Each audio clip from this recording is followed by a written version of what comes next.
নারীর বয়ফ্রেন্ড হতে পারে না যেই নারী বয়ফ্রেন্ড মনে করে ও বেশ্যার চাইতে নিকৃষ্ট।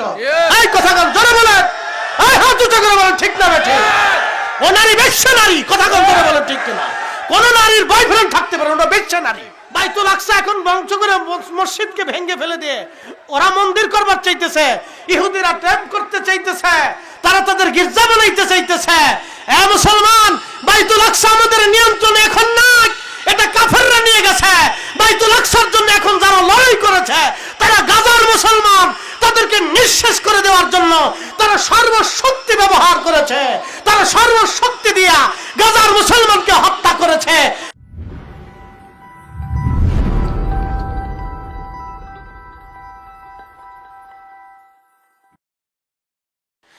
আল্লাহর সীমানার বাহিরে এক সেকেন্ড আপনি আমি যেতে পারবো না, কথা ঠিক আছে না? আল্লাহর সীমানার বাহিরে এক সেকেন্ড যেতে পারবো না। ওয়ামা তাদরি নাফসুন বিআইয়ি আরদিন তামুত। মানুষ কোথায় কোন জায়গা মারা যাবে মানুষ জানে না, কোন জায়গা কোন সময় কোথায় মানুষ মারা যাবে মানুষ জানে না। কালকে ঢাকা ইউনিভার্সিটিতে একটা ঘটনা দেখলাম, একটা ছেলে দুইটা বন্ধু মিলে সিঙ্গারা খাচ্ছে। ইউনিভার্সিটির দুই মেয়ে, পাশে দাঁড়ানো সিনিয়র মেয়ে, ইউনিভার্সিটির ছাত্রী। তারা মনে করছে এই দুইটা ছেলে আমাদেরকে নিয়ে হাসাহাসি করতেছে। ওই মেয়েরা ফোন দিছে তাদের বয়ফ্রেন্ড রে, আমি নাম দিছি কুত্তা ফ্রেন্ড। এই কথা বল না কেন, কথা বল কি ফ্রেন্ড? কোন নারীর বয়ফ্রেন্ড হতে পারে না যেই নারী বয়ফ্রেন্ড মনে করে ও বেশ্যার চাইতে নিকৃষ্ট। এই কথা বল জোরে বলেন, এই হাত উঁচু করে বলেন ঠিক না বেঠিক? ও নারী বেশ্যা নারী, কথা বল জোরে বলেন ঠিক কিনা? কোন নারীর বয়ফ্রেন্ড থাকতে পারে, ওটা বেশ্যা নারী, ও বেশ্যা নারীর চাইতে নিকৃষ্ট। এই বেশ্যা নারীদের জন্য আমাদের দেশের বহু যুবকের জীবন চলে গেছে। এই বেশ্যা নারীদের জন্য আমাদের যে দেশের বহু যুবকের জীবন নষ্ট হয়ে গেছে।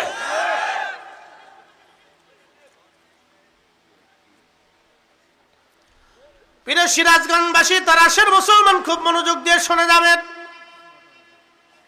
ওই মেয়ে দুইটা তাদের বয়ফ্রেন্ডে ফোন দিছে, আমাদেরকে উত্ত্যক্ত করতেছে, অথচ কিছুই না। মূলত ছেলেটা ছিল হাসি খুশি, এমনিতে ছেলেটা হাসতো। কিছু মানুষ আছে হাসে না, কিছু ছেলেরা দেখবেন এমনিতে হাসে, যেমন আমি সবসময় হাসি। হ্যাঁ, আমি সবসময় হাসি। কোনো লোক আমার সাথে সাক্ষাৎ করলে আমি হাসি, বাজারে গেলে হাসি, দোকানে গেলে হাসি, চার দোকানে গেলে হাসি, আমি সবার সাথে হেসে কথা বলি। এটা আমার আদত, ছোটকাল থেকে আমি হাসি। আমার বাচ্চা সেও হাসে, বাপের মতোই হয়েছে।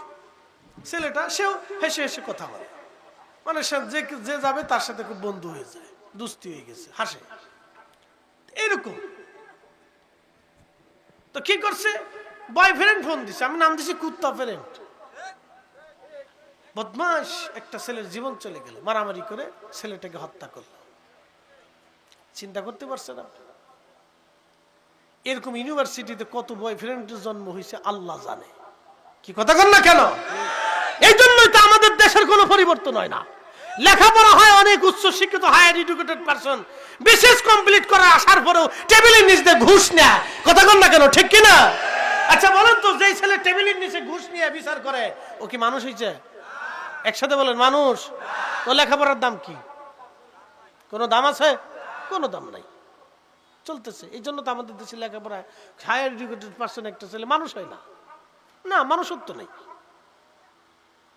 মানুষত্ব নেই। দেখবেন বিশেষ কমপ্লিট করে একটা পুলিশ অফিসার, মানুষত্ব নেই অনেকের। যার কারণে তো কয়েকদিন আগে পাবলিকদের খুব কায়দা মতো বাটাম চ্যালেঞ্জ দিয়ে দিচ্ছে। এমনি তো দেয় নাই, বহুদিনের ক্ষোভ আছে, এই জন্যই তো দিছে। কি কথা কন না কেন? ক্ষোভ তো আর একদিনের না, বহুদিনের ক্ষোভ জমা হয়েছে। প্রিয় উপস্থিতি হাজিরিন,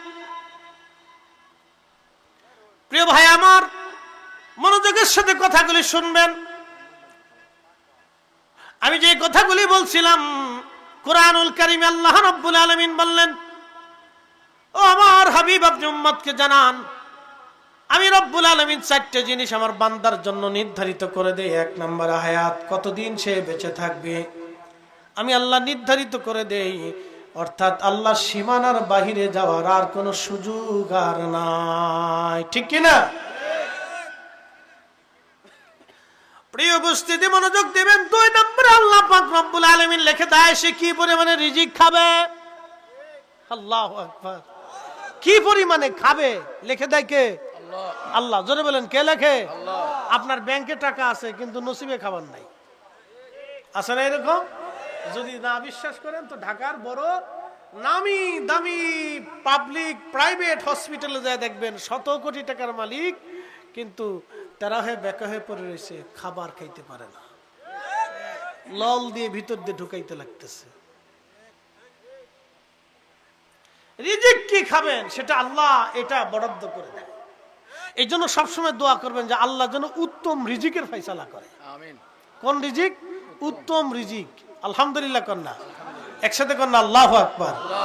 তবে আল্লাহ আলেমদেরকে উত্তম রিজিক খাওয়ায়, আল্লাহ তলবে আলেমদেরকে উত্তম রিজিক খাওয়ায়, আল্লাহ ওয়ালা বান্দাদেরকে আল্লাহ উত্তম রিজিক খাওয়ায়, 5 ওয়াক্ত নামাজিরা আল্লাহ উত্তম রিজিক খাওয়ায়। একসাথে বলবেন না মারহাবা। 5 ওয়াক্ত নামাজিরা আল্লাহ উত্তম রিজিক খাওয়ায়। এটা আল্লাহর ওয়াদা। কার ওয়াদা? আল্লাহর ওয়াদা।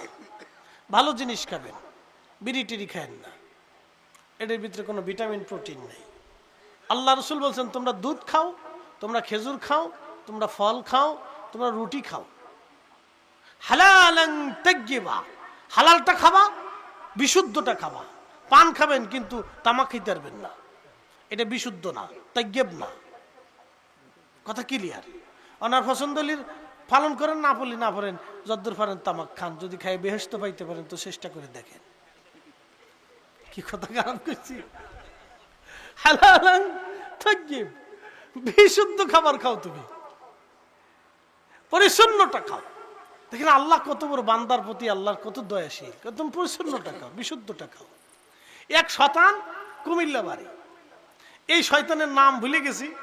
এই শয়তান ডোলডোগুর ফিডায়, সেই শয়তানের জিগাইতেছে গাঁজা খাওয়া কি? দেখেন শয়তানের ফতোয়া দেখে, গাঁজা তো আল্লাহ বানাইছে। দেখছেন শয়তান কত বড় শয়তান, গাঁজা আল্লাহ বানাইছে। তো যেহেতু আল্লাহ বানাইছে এ তো খাওয়া যাইব, লিমিট পরিমাণ খাইলেও অসুবিধা নাই। চিন্তা করেন কত বড় শয়তান। তোরে জিজ্ঞাসা করার দরকার, ভাইরে তুই গাজার ব্যাপারে এই কথা বললি, তাহলে পায়খানার ব্যাপারে এই কথা একটু কয়ে যা, যে পায়খানা আল্লাহ বানাইছে তো তুই লিমিট পরিমাণে খা। কি কথা কর না? এগুলি শয়তানের দেশ গেছে ভইরা, মানুষের ব্রেনকে ওয়াশ করে, মানুষের মস্তিষ্ককে নষ্ট করে দেয় তারা। আমরা কার জন্যে? না, জোরে বলেন, জোরে। পানি রিফাইন করলো কে? রক্ত বানাইলো কে? গোশত বানাইলো কে? দেহ বানাইলো কে? মায়ের পেটে আমাদের খাবারের ব্যবস্থা করলো কে? অক্সিজেন দিল কে? যে আল্লাহ মায়ের পেটে আপনারা খাবার দিছে, সে আল্লাহ দুনিয়াতে খাবার দিতে পারে না? খাবার দেয় না? তো দেওয়ার পরেও সুদ খাবো কে? দেওয়ার পরেও ঘুষ খাবো কে? দেওয়ার পরেও অন্যের মানুষের জমি মেরে খাবো কে? দেওয়ার পরেও অন্য মানুষের টাকা মেরে খাবো কে? কি কথা কর না কেন? মানুষ তো বুঝে না। তো যে আল্লাহ মায়ের রেহেমের ভিতরে আপনার খাবার দিছে, আমার খাবার দিছে, পানি দিছে, অক্সিজেন দিছে, রক্ত দিছে, স্বাস্থ্য দিছে, কত সুন্দর করে বানাইছে। দেখছেন নি একটা বাচ্চা দুনিয়াতে আসার পরে তো সব সুন্দর দেখা যায়। এই কোরআনে আল্লাহ বললেন লাকাদ খালাকনাল ইনসানা ফি আহসানি তাকওয়িম, আমি মানুষকে সুন্দর অবয়ব দিয়ে সৃষ্টি করেছি, আমি মানুষকে সুন্দর অবয়ব দিয়ে সৃষ্টি করেছি। দেখবেন একটা ছোট্ট বাচ্চা ভূমিষ্ঠ হওয়ার পরে কত সুন্দর তাকে দেখা যায়, তার চোখগুলি সুন্দর, নাকগুলি সুন্দর। আপনি নিজেও ছোট্টকালে সুন্দর ছিলেন। ওই সৌন্দর্য দেখে আপনার চাচা, আপনার মামা, খালা, ফুফা, ফুফি, আত্মীয় স্বজন, গ্রামবাসী, মুহিব্বিনরা এসে আপনারা চুমা খাইতো, আদর করতো, কোলে নিত, নাচাইতো, আপনারে খুশি করার চেষ্টা করতো। আপনিও সুন্দর ছিলেন, আমিও সুন্দর ছিলাম। আল্লাহ সুন্দর করে মানুষ সৃষ্টি করলেন। রব্বুল আলামিন 4টে জিনিস বান্দার জন্য লিখে দিলেন। 1 নম্বর হায়াত, 2 নম্বর দম, 2 নম্বর রিজিক। কি পরিমাণে রিজিক খাবে? এই জন্য 1000 কোটি টাকা থাকলে আপনি খেতে পারবেন না যদি আল্লাহর ফয়সালা না থাকে। এই জন্য আপনাদেরকে বলবো উত্তম রিজিকের জন্য আল্লাহর দরবারে দোয়া করবেন, আর বেশি বেশি হালাল রুটি রুজি করার চেষ্টা করবেন, কারণ হারাম কখনো মিশাইতে যাবেন না, তাহলে সর্বনাশ হয়ে যাবে। হারাম কখনো মিশাবেন না, সর্বনাশ হয়ে যাবে। একটা কথা মনে রাখবেন, মুসলমান হারাম খায় না। মুসলমান হারাম খাইলে মুসলমানের কালব মরে যায়, মুসলমানের কালব জিন্দা থাকে না। মুসলমান হারাম খায় না, কিন্তু মুসলমান হারাম খাইলে মুসলমানের কালব মরে যায়, কালব মৃত হয়ে যায়, মুসলমানের কালবের শক্তি থাকে না। যার কারণে আজকে দেখবেন হাজার হাজার কোটি কোটি মুসলমান, 200 কোটি মুসলমান পৃথিবীতে বর্তমানে 52টা মুসলিম দেশ আছে। 52 মুসলিম দেশের 52 জন মুসলিম সেনা প্রধান আছে। 52টা মুসলিম দেশের 52টা বিমান বাহিনী প্রধান আছে। 52টা মুসলিম দেশে 52টা পদাতিক ডিভিশন আছে।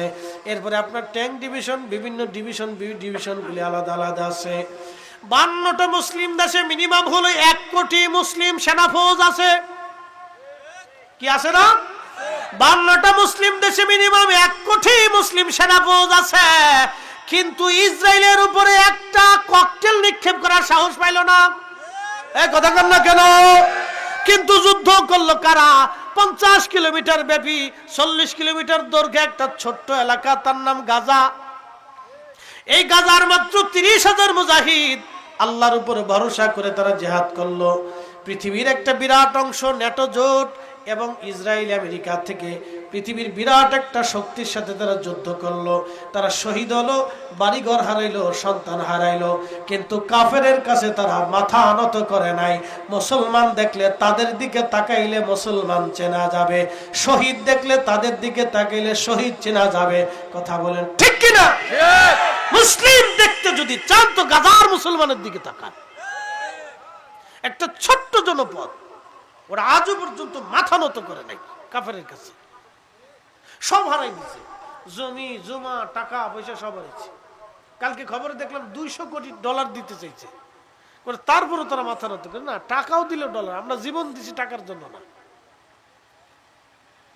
আমেরিকা ইসরায়েল প্রস্তাব দিছে তোমাদের উন্নয়নের জন্য, তোমাদের পুনর্বাসনের জন্য আমরা $200 কোটি দেব, তারপরে তোমরা ক্ষান্ত হও। কেন? আমরা তাও ক্ষান্ত হব না।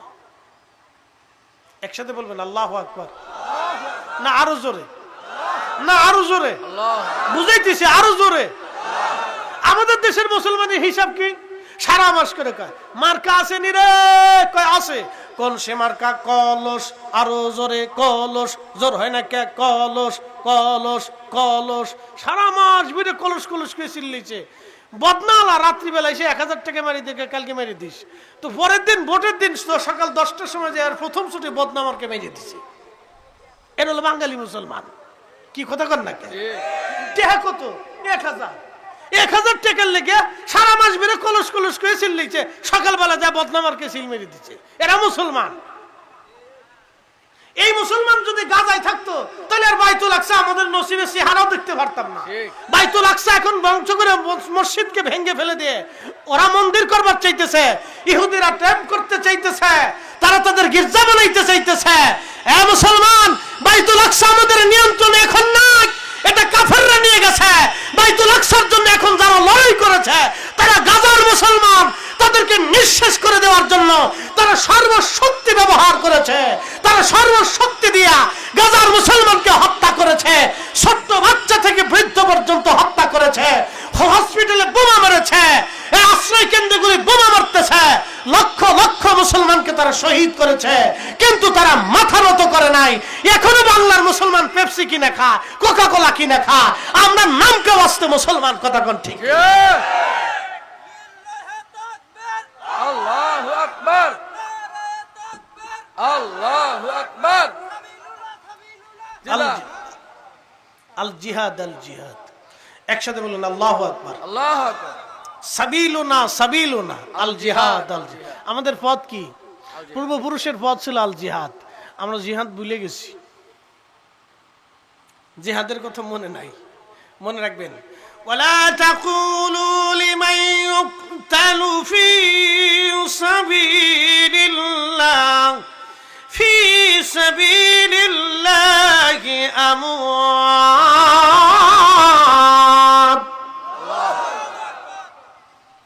ওয়ালা তাকুলু, বলিও না তোমরা, বলিও না, বলিও না, বলিও না লিমান ইউকতালু, যারা মৃত্যুবরণ করে, কতল হয়, নিজের জীবন দিয়ে দেয়, ফি সাবিলিল্লাহ, আল্লাহর পথে, আল্লাহর মতে, আল্লাহর জন্য, আল্লাহর দ্বীনের জন্য, কালেমার জন্য, বাইতুল আকসার জন্য যারা জীবন দিয়ে দেয়, আমওয়াত, তাদেরকে মরা মনে করিও না, বাল্লাহিয়া,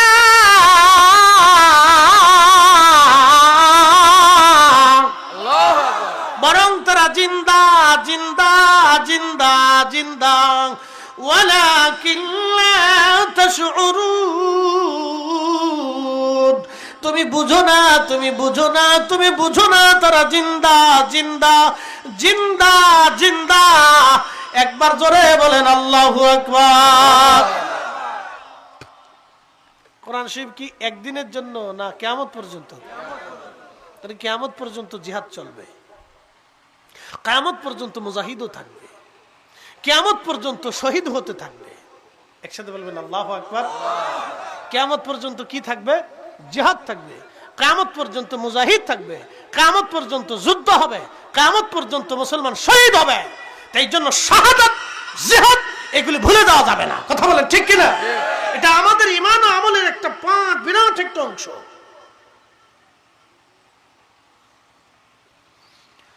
প্রিয় উপস্থিতি হাজিরিন, আমি বলছিলাম আল্লাহ রাব্বুল আলামিন লিখে দেন বান্দা কি পরিমাণে তুমি খাবা, আমার আল্লাহ লিখে দেন। এই জন্য মরণের সময় যখন বান্দার মৃত্যুর সময় চলে আসে, তখন পানির ফেরেশতা চলে আসে। পানির ফেরেশতা মুমূর্ষ অবস্থায় তার পাশে দাঁড়ায় বলে, হে আল্লাহর বান্দা, আমি তোমার জন্য পানির জন্য নিয়ন্ত্রিত ফেরেশতা ছিলাম, তোমার পানিগুলি আমি জোগাড় করে দিতাম। বান্দা, তামাম দুনিয়া তন্ন তন্ন করে খুঁজলাম, তোমার জন্য কোনো পানি বরাদ্দ নাই। অথবা আমি চললাম, তোমার সময় শেষ, আমার বিদায়ের পালা। এরপরে খাবারের ফেরেশতা চলে আসে। খাদ্যের যিনি নিয়ন্ত্রণে ফেরেশতা ছিলেন, জামিনদার ছিলেন, তিনি এসে বললেন, হে আল্লাহর বান্দা, তামাম দুনিয়া অনুসন্ধান করে দেখলাম তোমার জন্য কোনো খাদ্য বরাদ্দ নাই, অতএব তোমার জীবনের সময় শেষ, আমারও দায়িত্ব শেষ, আমি চললাম, আর তোমার সাথে দেখা হবে না। নিঃশ্বাসের ফেরেশতা, যিনি শ্বাস প্রশ্বাসের দায়িত্ব ছিল, তিনি এসে বলেন, হে আল্লাহর বান্দা, আমি তামাম দুনিয়া ঘুরে তোমার জন্য একটু নিঃশ্বাস পেলাম না, একটু বায়ু খুঁজে পেলাম না, অতএব তোমার থেকে আমি বিদায় নিলাম, তোমার সময় শেষ, আমি আমার দায়িত্ব পালন করেছি, আমি চললাম এবার আল্লাহর কাছে। আল্লাহ রাব্বুল আলামিন বললেন, আল্লাহ রাসূল বলতেছেন, ঠিক তখনই মালাকুল মউত এসে যান। মালাকুল মউত এসে তার রূহ কবজ করে নিয়ে চলে যায়। আল্লাহু আকবার। এই জন্য আমাদের জীবনের শেষ সময় যখন আসবে, আল্লাহর নবী ডাক দেয়া বললেন, কখন মারা যাবে কেউ জানে না, লিখে দাও, বরাদ্দ করে দাও, কত বছর, কত দিন, কত মিনিট, কত সেকেন্ড, কোন জায়গা, কোন মুহূর্তে, কিভাবে সে মারা যাবে, তুমি লিখে দাও।